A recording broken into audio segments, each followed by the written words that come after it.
जय हिंद। स्वागत है आपका हमारे इस YouTube चैनल में। आज हम करेंगे छत्तीसगढ़ में पूछे जाने वाले एवरेज से प्रश्न किस प्रकार आते हैं और आपको उसको कैसे बनाना चाहिए। इसके पहले हमने 4-5 वीडियो आप इसके अपलोड किए हैं एवरेज के, वो नहीं देखा है तो देख लीजिएगा। जितने भी प्रश्न हमारे एग्जाम में पूछे गए हैं उसको सबको सॉल्व करके बताया है और एकदम ईजी वे में बताया है। ठीक है, इससे क्या होगा, आप यदि पुराना प्रश्न को प्रैक्टिस करेंगे तो आने वाले हो सकता है समय में केवल डाटा चेंज करके प्रश्न दे दे या कई बार प्रश्नों को भी रिपीट कर दिया जाता है। एक फायदा ये हो गया। दूसरा बात ये हो जाएगा कि किस सेक्शन से कितना हार्ड प्रश्न पूछता है और उसका लेवल क्या है ये आप जान सकते हो। ठीक है, तो ये फायदा होता है आपके पुराने प्रश्न सॉल्व करने से। चलिए आज हम स्टार्ट करते हैं, सीधे हम प्रश्नों पर चलते हैं। सबसे पहला प्रश्न है आज का, एक जन्मदिन की पार्टी के लिए एक बड़े आयताकार केक का ऑर्डर किया गया था। किसी का बर्थडे था। पहले इसे 3 बराबर भागों में बांट लिया गया। तो कुछ बातें जो आप अंडरलाइन कर लीजिएगा जो बाद में काम आएंगे, है ना। तो पहले इसको 3 बराबर भागों में बांटा गया था, इसका मतलब उसका जो वेट था वो बराबर था। अब इस 3 भागों में से पहले भाग को पुनः 20 भाग में काट दिया गया, दूसरे भाग को 25 भागों में काट दिया गया पुनः, और जो तीसरा वाला भाग को बिना काटे इसको छोड़ दिया गया। यदि प्रत्येक सबसे छोटे भाग का जो भार है 20 ग्राम है तो पूरे केक का वजन आपको बताना है। बहुत इजी वे में बताएंगे। एग्जाम में यदि आप इसको बुक में यदि आप देखोगे तो बहुत अजीब तरीके से इसको सॉल्व किया गया है। मान लेते हैं ये एक आयताकार केक है। अब इसको हम 3 बराबर भागों में हम इस प्रकार से बांट दिए। याद रखिएगा, भले ही आपको छोटा बड़ा दिख रहा होगा लेकिन आप बराबर मान के चलिए। 3 को हमने बराबर भाग में बांट दिया। ठीक है, एक केक को 3 बराबर भागों में बांट दिया गया। उसके बाद क्या किया है, एक केक को पुनः 20 भाग में बांट दिया गया। इसको 20 भाग में पुनः बांट देते हैं 20 भाग में। और अगले केक को क्या है, अगला जो हिस्सा है, अगला जो पार्ट है, इसको हमने 25 भागों में बांट दिया। ठीक है, अब लास्ट वाले बात को थोड़ा सा ध्यान से देना। सबसे छोटे केक का भाग, अब ये बताइए, सेम था ये और ये दोनों सेम टुकड़े थे। 20 प्रकार का टुकड़ा या 20 भाग में बांटना या 25 भाग में बांटना, सबसे छोटा भाग किसका रहेगा। यदि समान चीज लेते हैं, किसी को 20 भाग बांटते हैं, किसी को 25 भाग में, तो निश्चित ही जिसका ज्यादा भाग होगा वो छोटा होगा। तो सबसे छोटा केक का साइज क्या हो गया, 25 भाग में। ठीक है, और एक भाग का ग्राम कितना है, 20 ग्राम है। तो एक भाग का वजन हो गया 20 ग्राम। इसको हम गुना कर देते हैं। ठीक है, इसको गुना करेंगे तो ये हो जाएगा हमारा 25 दूनी 50, 500 ग्राम। मतलब एक भाग का भाग निकल गया 500 ग्राम। और हमने यहाँ साफ साफ पढ़ा है 3 बराबर भाग है, मतलब ये भी 500 ग्राम हो जाएगा और ये भी 500 ग्राम हो जाएगा, चाहे उसको आगे और भाग में बांटा गया हो या ना बांटा गया हो। यदि तीनों भाग का हमको पता चल गया 5500 ग्राम है तो कितना हो जाएगा, ये 1 किलो 500 ग्राम। कितना हो जाएगा, 1 किलो 500 ग्राम हो जाएगा। कहाँ पे आंसर इसका, ये है आपका 1 किलो 500 ग्राम। इसको कतई आप x वगैरह मान के या फिर प्रतिशत लगा के बनाने की आवश्यकता नहीं है इसको। ठीक है, इसी वे में आपको बनाना है, बिना किसी एक्स्ट्रा आपको न तो कुछ ट्रिक याद करना है ना फार्मूले याद करना है। बहुत सारा सामान आपका, बहुत सारा कार्य जो है आपका ऐसा हो जाएगा। अगला प्रश्न है, ए बी की औसत आयु 20 वर्ष है। यदि सी ए का स्थान ले लेता है, यहाँ पे 56 नहीं होगा ना, आप देख लेना, थोड़ा सा यहाँ पे प्रश्न में प्रॉब्लम है। ठीक है, यहाँ पे लिखा है सी ए का स्थान ले लेता है तो औसत आयु 19 वर्ष हो जाती है। यदि सी बी का स्थान लेता है तो औसत आयु 21 वर्ष हो जाती है। ए बी सी की औसत आयु ज्ञात कीजिएगा। मान लेते हैं पहला ए होगा, दूसरा बी होगा, तीसरा सी होगा। सेम यहाँ भी होगा ए बी और सी। इसको हम केवल ऑप्शन से बनाएंगे। सबसे पहले याद रखिएगा, यदि आपको कुल निकालना रहता है तब क्या करते हैं, हम औसत गुना संख्या करते हैं। बस इतना आपको याद रखना है। ठीक है, अब हम क्या करते हैं, यहाँ पे लिखा है ए और बी की औसत आयु 20 वर्ष है। ए और बी की औसत आयु 20 वर्ष है तो दोनों की कुल आयु कितना हो जाएगा, संख्या है 2, है ना, तो ये दोनों का हो जाएगा 40। अब ऑप्शन में देखिए, ये दोनों, इसमें 40 कौन सा है, 16 और 24 40, 18 और 22 40, 22 और 18 40 और 24 और 16 22। तो हम ये पहले से इसको हम एलिमिनेट नहीं कर पाए। अब दूसरे के पास चलते हैं। अब कहा गया है सी, और यदि सी ए का स्थान ले लेता है, सी जो है ए का स्थान ले लेता है। अब हमको क्या बताना है, सी और बी का बताना है। सी और बी की औसत कितना है 19, तो टोटल हो जाएगा 38।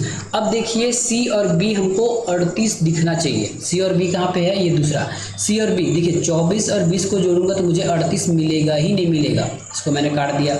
ठीक है, 18 और 16 को जोड़ूंगा तो तभी भी मुझे 38 नहीं मिलेगा, तो मैंने ऑप्शन नंबर डी को उड़ा दिया। अब क्या कह रहा है, सी का स्थान अब बी ले लेता है तथा सी जो है बी का स्थान ले लेता है। सी जो है बी का स्थान ले लेता है, तब अब क्या बचा हमारे पास, ए और सी बचा, ए और सी। और इन दोनों की औसत आयु है 21, टोटल निकालेंगे तो 21 दूनी 42। अब हमको ए और सी देखना है ना, मतलब लास्ट को देखना है। ए और डी तो हमने पहले एलिमिनेट कर दिया है। अब हम चलते हैं सी के पास। 18 और 16 को ऐड कीजिए, क्या 42 आ रहा है क्या? 18 और 16 को ऐड करके देखिए, ए और सी देखना है ना, ए और सी देखना है,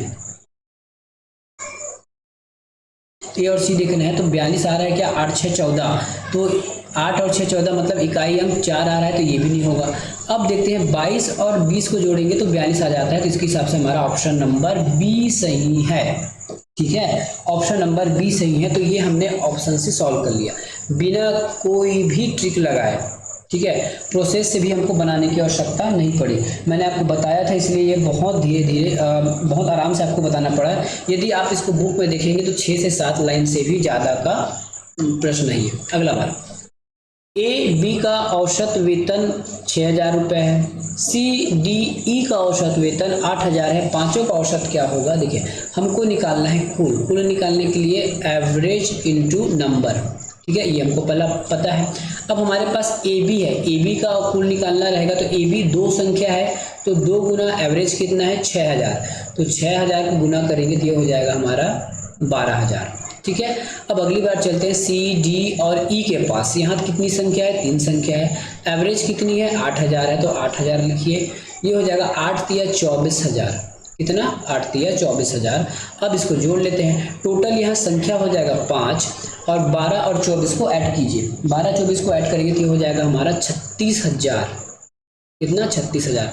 औसत निकालने बोला है तो औसत का हो जाएगा, अब इसके बाद औसत निकालेंगे तो ये हो जाएगा 36000 डिवाइड बाय 5। यदि 36000 को 5 भाग में बांटते हैं तो प्रत्येक का हिस्सा क्या हो जाएगा? ये हो जाएगा आपका 7 पंचे 5 7 35, 7 बार में गया, स्टार्टिंग में 7 सभी में है। ठीक है, ये 7 पंचे 35 हो गया। उसके बाद ये हो जाएगा आपका 2 में चला जाएगा, 35 एक बचा, 5 दूनी 10, 2 में चला जाएगा, मतलब ये 7200 हो गया। ठीक है, 7200 कहीं पे ऑप्शन है क्या? Option number A 7200। अगला प्रश्न क्या कहता है, ध्यान से पढ़िए।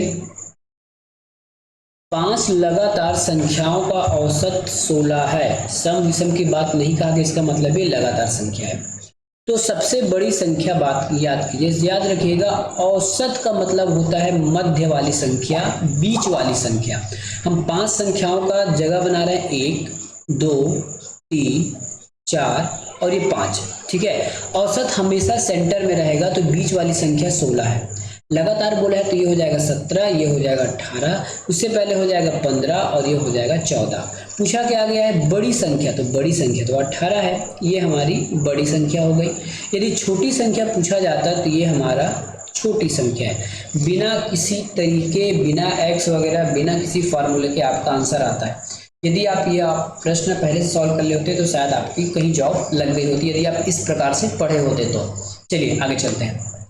एक कक्षा में 10 विद्यार्थियों के प्राप्तांकों की सीमा 60 से 100 है, साथ ही औसत प्राप्तांक 75 है, तो उस कक्षा में चोटी का मतलब समझते हैं ऊपर, ये वाला ऊपर वाला मतलब ऊपर से 8 विद्यार्थियों का संभाव्य महत्तम औसत क्या होगा?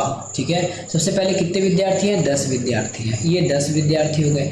कुल निकालना है ना, प्राप्तांक कितने हैं? 75, तो ये हो जाएगा हमारा 750, ये कुल हो गया। अब कहा गया है 8 विद्यार्थियों की संभावना महत्तम है, सबसे ज़्यादा होगी उनकी औसत।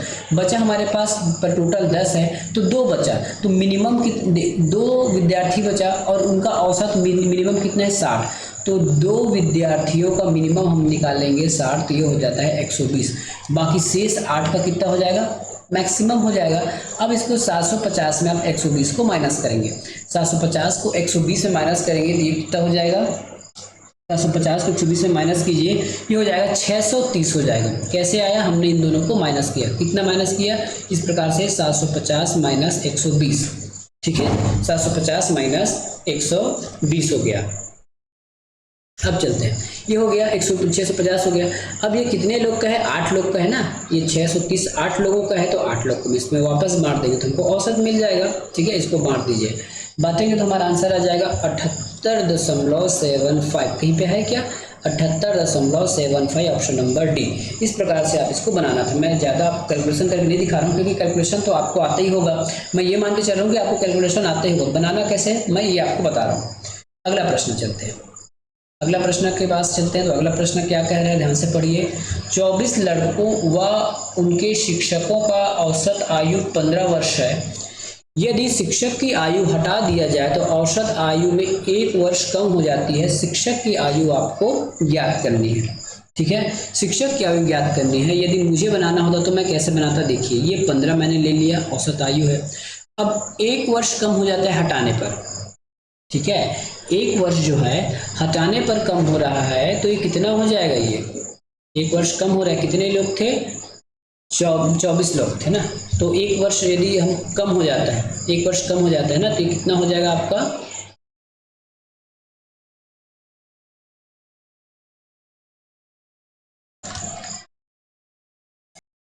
ठीक है, ये 15 वर्ष हो गया। अब एक शिक्षक को हटा देते हैं तो ओवरऑल हमारे पास लड़के कितने हैं, 24, और 1 वर्ष कम हो रहा है सब में, तो कितना वर्ष कम हो जाएगा टोटल, यहाँ पे आप 24 लिख लीजिए और दोनों को जोड़ लीजिए, तो 5 4 9 और 1 हो जाएगा 3, 39 वर्ष। इस प्रकार से, ठीक है, ये आप सीधा बना सकते हैं, या फिर नहीं आपको प्रोसेस से बनाना है तो आप इसको प्रोसेस से भी बना सकते हैं, ठीक है। प्रोसेस से बनाएंगे तो क्या हो जाएगा, हमारे पास 24 लड़के हैं, एक टीचर है, तो टोटल हो जाएगा हमारे पास 25, औसत आयु है 15, गुना कर दीजिए 25 और 15, 25 15 गुना करेंगे तो ये हो जाएगा 375। अब कहते हैं एक शिक्षक को हटा देते हैं तो इसकी संख्या हो जाएगी 24, और औसत एक कम हो जाएगा तो जब 15 से हो जाएगा 14। अब इसको गुना कर दीजिए, 14 गुना 15 हो जाएगा 336। अब माइनस कर देंगे, इसमें माइनस कर देंगे तो ये हो जाएगा 15 में 6 गया 9 और ये 3, ये 39, ठीक है। तो यहाँ भी इसे भी आप निकालना चाहें तो इस प्रकार से निकाल सकते हैं। मैं इसमें बहुत कुछ लिख नहीं रहा हूँ ना, आप केवल मेरे वर्डों को समझ के समझते जाइएगा कि क्या चीज़ है, ये कुल लिख रहा हूँ मैं, है ना, ये दोनों कुल है, किसका, पहले वाले औसत का और दूसरे वाले औसत का। अगला प्रश्न, यदि 7 क्रमागत संख्याओं का औसत 33 हो तो इनकी बड़ी संख्या कौन सी होगी। 7 क्रमागत संख्या हमको लिखना है, तो 1 2 3 4 5 6 7, ठीक है। यदि 7 क्रमागत संख्याओं की औसत 33 हो तो बड़ी संख्या कौन सी होगी, ठीक है। तो बीच वाला संख्या कौन सा होगा, तो ये 1 2 3 1 2 3, तो ये हमारा बीच वाला संख्या है 33। क्रमागत बोला गया है तो ये हो जाएगा 34, ये हो जाएगा 35, ये हो जाएगा 36। बड़ा संख्या पूछा गया है तो बड़ा संख्या हमारा आ गया 36, इस प्रकार से। अगला प्रश्न, ए बी सी डी 4 क्रमागत विषम संख्याएं हैं जिसका औसत 42 है। बी तथा डी का गुणनफल आपको ज्ञात करना है, ठीक है। सबसे पहले 4 बनाते हैं, तो ये ए बी सी और ये डी, ठीक है। ये एक घर हो गया, ये दूसरा, ये तीसरा और ये चौथा। देखिए जब भी ये सम संख्या में होगा ना, तो जिसके जो सेंटर में होगा, ठीक है, इन दो सेंटर में होगा, उनमें हमको औसत लगाना है। देखिए यहाँ पे 2, इधर भी 2 है, तो आप यहाँ सेंटर बीच में लगाइए, कितना लगाना है, औसत 42 है। क्योंकि ये विषम संख्या है तो 42 के बाद विषम संख्या क्या आ जाएगी, 43, और 43 के बाद आ जाएगा 45। डी का मान 45 हो गया।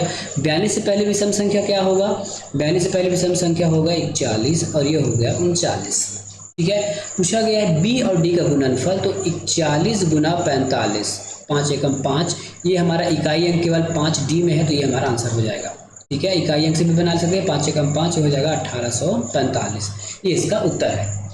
अगला प्रश्न, किसी मेस में 40 विद्यार्थी है, इसको हम नेक्स्ट डे में करेंगे, पहले इस प्रश्न पढ़ते हैं। 10 धनात्मक संख्याओं का औसत x है, यदि प्रत्येक संख्या में 10% बढ़ा दिया जाए तो इसका उत्तर क्या होगा। याद रखिएगा, यदि कोई भी संख्या समान है ना, और उसमें प्रत्येक संख्या में समान वृद्धि की जाती है, ठीक है। यदि प्रत्येक संख्या में समान वृद्धि कर दी जाती है तो औसत में भी समान वृद्धि होता है। इसके हिसाब से आ जाएगा कि 10% बढ़ जाएगा, औसत जो है 10% बढ़ जाएगा। कैसे पता चला? मान लेते हैं कोई भी संख्या है, उसमें यदि 4 संख्या और 4 में आपने एक एक समान सभी में आपने बढ़ा दिया तो उसमें जो वृद्धि होगी वो भी उतना ही वृद्धि होने वाला है। जैसे यहाँ कुछ देख लेते हैं क्या, जैसे ऑप्शन में देख लेते हैं, जैसे 1, 2 और ये 3, ठीक है। इसका औसत क्या हो जाएगा? इसका औसत हो जाएगा 3, 2, 5, 5, 1, 6, ठीक है। तो इसका औसत हो जाएगा 6, ठीक है। टोटल 6 है और कितनी संख्या है? संख्या कितनी इसमें? संख्या इसमें 3, तो ये हो जाएगा 3 दूना 6, इसका औसत आ गया 2, ठीक है। अब यदि हम सभी में समान बढ़ा देते हैं, सभी में समान वैल्यू इंक्रीज करते हैं, जैसे मान लेते हूँ मैं इसमें 5 बढ़ाता हूँ, इसमें 5 बढ़ाऊंगा, इसमें 5 बढ़ाऊंगा, इसमें 5 बढ़ाऊंगा, तो नया वैल्यू हो जाएगा 6, ये हो जाएगा आपका 7 और ये हो जाएगा 5, 3, 8, ठीक है। अब देखिए, अब लगातार संख्या औसत क्या हो जाएगा? 7। कैसे पता चला? क्योंकि हमने इसमें 5 बढ़ाया है ना। पहले औसत कितना था?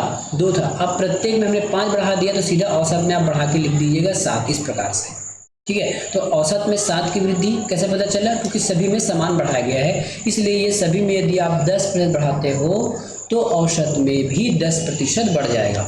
अगला प्रश्न, एक कार्यालय में 100 कर्मचारियों का औसत मासिक वेतन कितना है?